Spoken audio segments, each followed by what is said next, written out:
পশ্চিম কাৰ্বি আংলঙৰ হিংসাত্মক ঘটনা সন্দৰ্ভত সদৌ অসম ছাত্ৰ সন্থা উদ্বিগ্ন আৰু আজি এই গোটেই পৰিস্থিতি সন্দৰ্ভত সদৌ অসম ছাত্ৰ সন্থাই অসমৰ মুখ্যমন্ত্ৰীগৰাকীলৈ এখন আমি জৰুৰী দাবী পত্ৰ প্ৰেৰণ কৰিছো।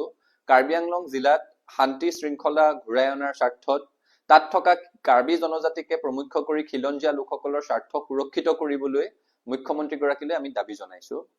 এটা কথা স্পষ্ট যে কাৰ্বি আংলঙৰ সমস্যা অসমৰ সমস্যা আৰু অসমৰ জাতীয় জীৱনৰ সমস্যা।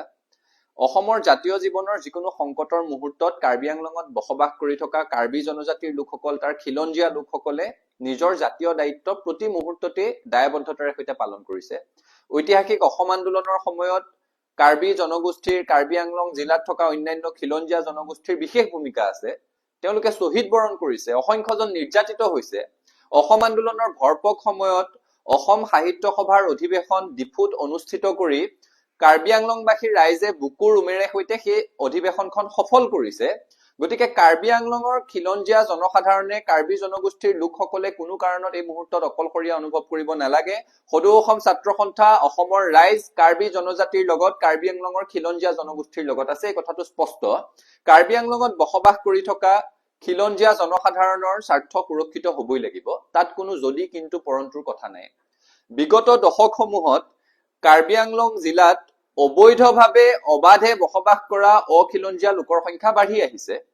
ফলত কাৰ্বি আংলং জিলাৰ কাৰ্বি জনজাতি আৰু অন্যান্য খিলঞ্জীয়া জনগোষ্ঠীয় লোকসকল নিজৰ জন্মভূমিতে এফালে ভূমি অধিকাৰ হেৰুৱাৰ উপক্ৰম হৈছে, আনফালে নিজৰ জন্মভূমিতে সংখ্যালঘুত পৰিণত হোৱাৰ এটা শংকাই তেওঁলোকক গ্ৰাস কৰিছে।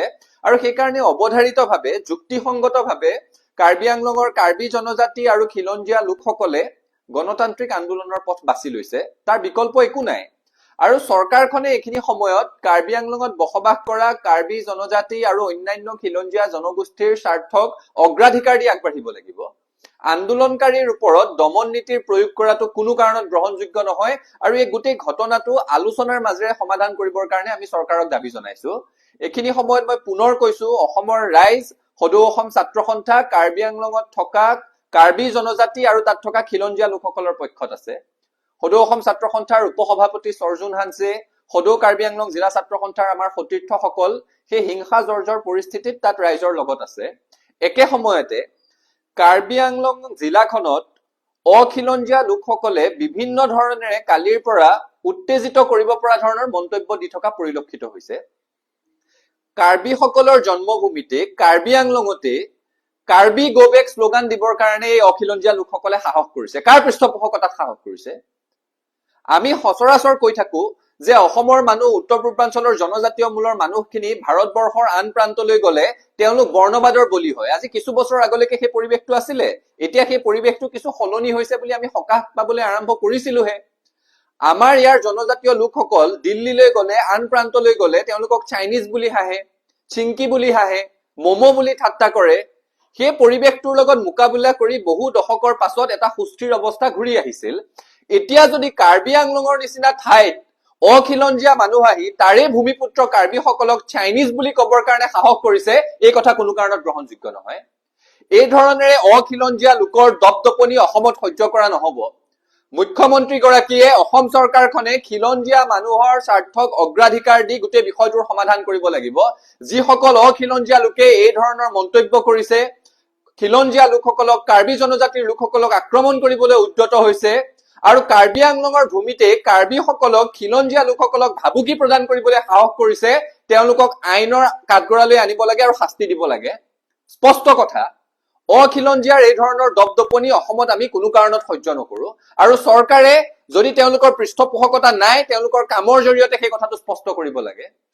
কাৰ্বি আংলঙত থাকি কাৰ্বি গো বেক কব, কাৰ্বি আংলঙত থাকি কাৰ্বি মানুহক চাইনিজ বুলি উপহাস কৰিব, কাৰ্বি আংলঙত থাকি কাৰ্বি মানুহক, তাৰ খিলঞ্জীয়া মানুহক আক্ৰমণ কৰিবলৈ উদ্যত হব, এনেকুৱা মানুহ অসমত থকাৰ অধিকাৰ নাই। আৰু এনেকুৱা অখিলঞ্জীয়া অপশক্তিক পুলিয়ে পোখাই উৎখাত কৰিবৰ কাৰণে আমি চৰকাৰক দাবী জনাইছো। পুনৰ কৈছো, এই গোটেই বিষয়টোৰ আলোচনাৰ মাধ্যমেৰে সৈতে সমাধান হব লাগিব। নিজৰ জন্মভূমিত নিজৰ ভূমিৰ অধিকাৰ হেৰুৱাৰ উপক্ৰম হলে সকলোৱে আন্দোলন কৰিব। নিজৰ জন্মভূমিত নিজে সংখ্যালঘুত পৰিণত হোৱাৰ উপক্ৰম হলে সকলোৱে আন্দোলন কৰিব। ঐতিহাসিক অসম আন্দোলনৰ পৃষ্ঠভূমিও সেই একেই আছিল, যে নিজৰ জন্মভূমিতে খিলঞ্জীয়া মানুহ সংখ্যালঘু হব নেকি? তেতিয়া যেনিবা আমি বিদেশীৰ বিৰুদ্ধে যুঁজ কৰিছিলো আৰু এতিয়া এনেকুৱা অখিলঞ্জীয়া শক্তিৰ বিৰুদ্ধে কাৰ্বি আংলঙত কাৰ্বি জনজাতিৰ লোকসকলে খিলঞ্জীয়া লোকসকলে যুঁজ কৰিবলগীয়া হৈছে, যিসকলৰ অবাধ অবৈধ বসতিয়ে খিলঞ্জীয়া লোকসকলক নিজৰ জন্মভূমিতে সংখ্যালঘুত পৰিণত কৰিবলৈ গৈ আছে, ভূমিৰ অধিকাৰ কাঢ়ি নিবলৈ গৈ আছে। গতিকে মুখ্যমন্ত্ৰী গৰাকীক আমাৰ স্পষ্ট আহ্বান যে কাৰ্বি আংলঙৰ সমস্যাৰ আলোচনাৰ মাজেৰে সৈতে সমাধান কৰিব লাগে।